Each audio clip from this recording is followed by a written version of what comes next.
Última hora, direto de Brasília. Estamos aqui no quarto seminário do Instituto Silva Neto, que é um instituto de excelência na área jurídica. Estamos aqui com o juiz de direito da turma recursal, eh, Alexandre Chine, que foi o grande mediador hoje do evento, na palestra com ministros da educação, com grandes personalidades. Fala para a gente a expectativa aí do encontro e de levar informação a todos os participantes.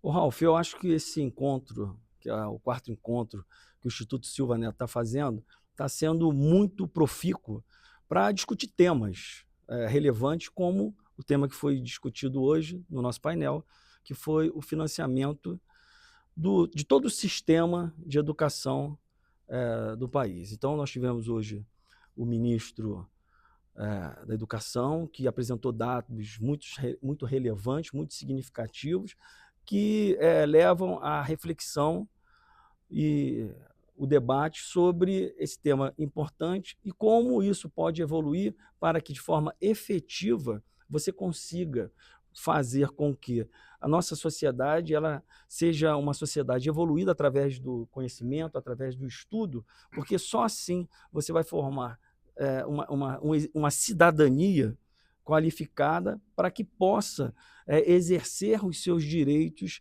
de forma plena. Então, a gente só consegue construir uma sociedade democrática, uma sociedade que tenha força, se você investir no ensino fundamental e depois ir investindo em ciência, em tecnologia, e aí sim a gente começa a evoluir. Foi isso que ele trouxe, foi isso que foi o debate, e eu acho que foi muito acertado o tema colocado pelo Dr. Silva Neto para que ele possa ser discutido e trazido para a sociedade. Vossa Excelência, que também é professor, então é natural falar sobre o tema, trabalha muito com o digital lá no juizado, especial que foi todo digitalizado, que foi todo hoje é todo eletrônico. E há como fugir da tecnologia? Como que as faculdades, os colégios podem fazer para se adaptar à inteligência artificial, a esses mecanismos hoje eletrônicos e também para tirar a educação um pouco das redes sociais, que a gente vê os jovens hoje muito antenados, ficam 3, 4 horas naquelas redes sociais, sem controle nenhum. Bom, acho que são duas coisas diferentes. Primeiro que da tecnologia, da inteligência artificial, não há como fugir. Isso é uma realidade. Você vai ter que se adaptar, você vai ter que aprender a utilizar essa ferramenta. É uma ferramenta que veio para qualificar, não para desqualificar. Então, você utilizando esses mecanismos, você se impressiona com a capacidade. Mas é claro que se você não tem a informação já constituída e consolidada, você não consegue nem fazer uma busca eficiente.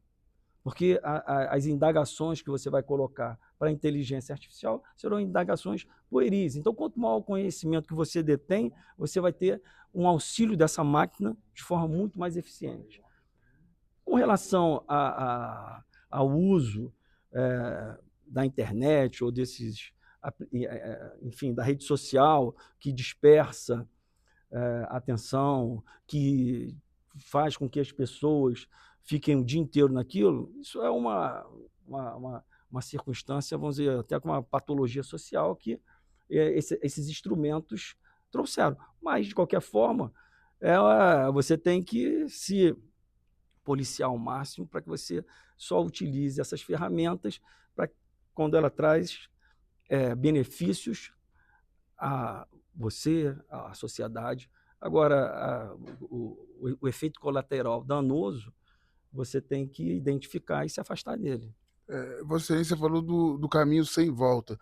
Nós já assistimos nessa eleição agora várias impugnações de candidaturas feitas através da inteligência artificial do Ministério Público. Nós temos notícias que o tribunal também já está usando inteligência artificial. É possível a máquina substituir o conhecimento e a sabedoria do humano? Eu acho que nunca vai substituir o conhecimento e a sabedoria de quem se qualifica. como eu disse, ela é uma ferramenta que potencializa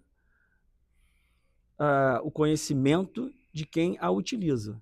Então, você tem que estar se qualificando, estudando, e esse é o tema desse seminário, a educação, a formação, como forma de qualificar as pessoas para que elas possam se libertar das amarras da ignorância, da escuridão.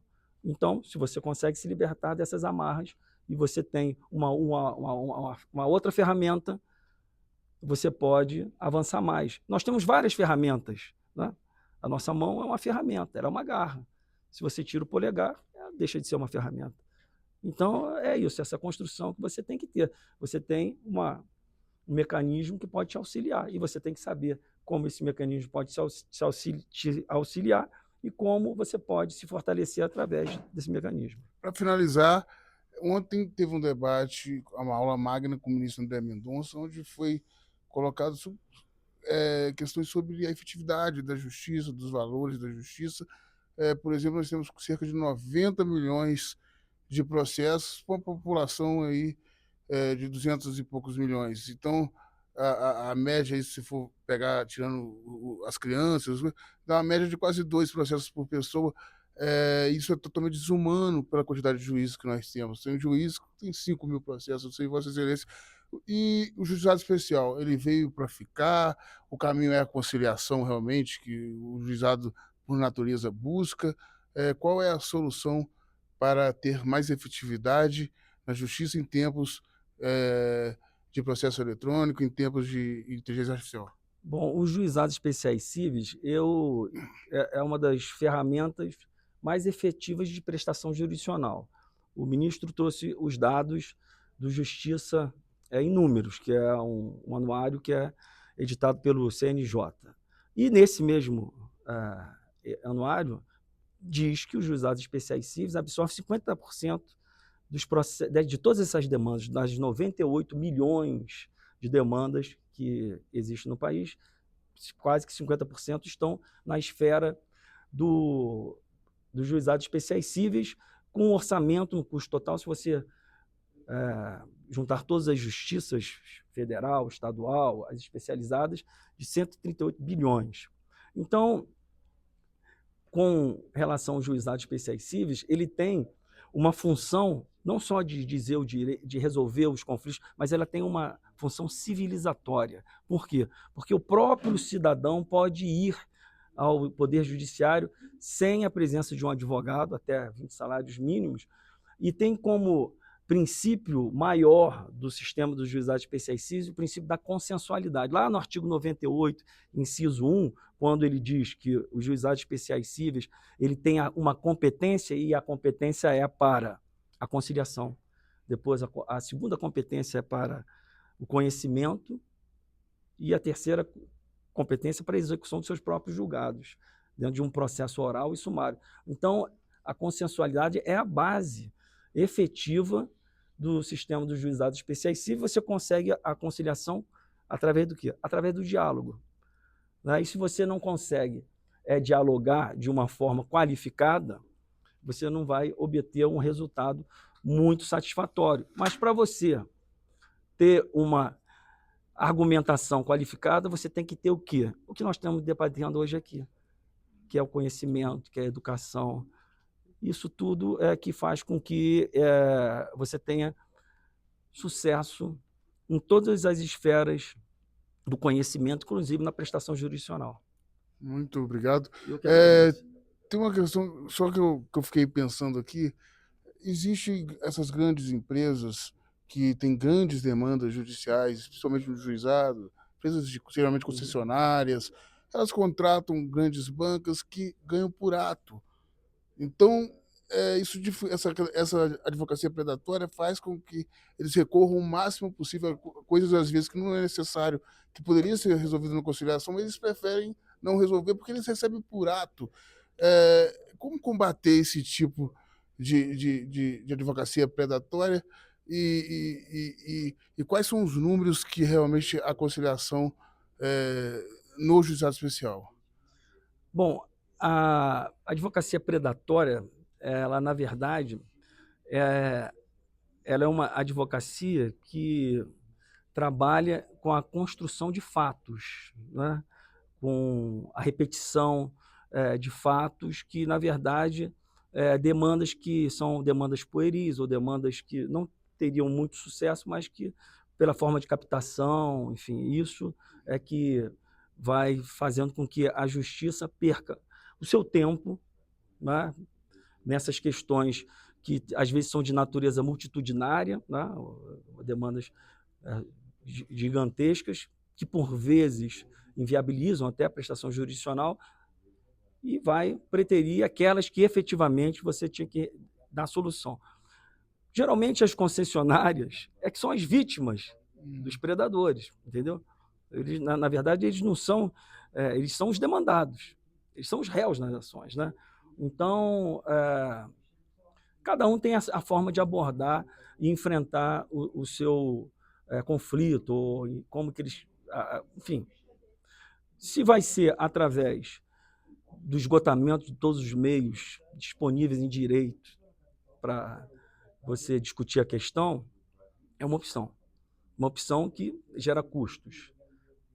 Agora, se você vai buscar uma outra forma de solução de conflitos através da conciliação, da mediação, da arbitragem, da negociação, de outras formas de desjudicialização, por exemplo, hoje a atividade notarial registral é uma grande parceira dentro do sistema de justiça. Hoje você tem o inventário, você tem a partilha, você tem, enfim, o divórcio, tudo isso de forma extrajudicial. Todos esses mecanismos e essa ferramenta colaboram para o fortalecimento do poder judiciário e das instituições democráticas. Muito obrigado por essa aula magna, realmente. Última hora, notícia levada a sério.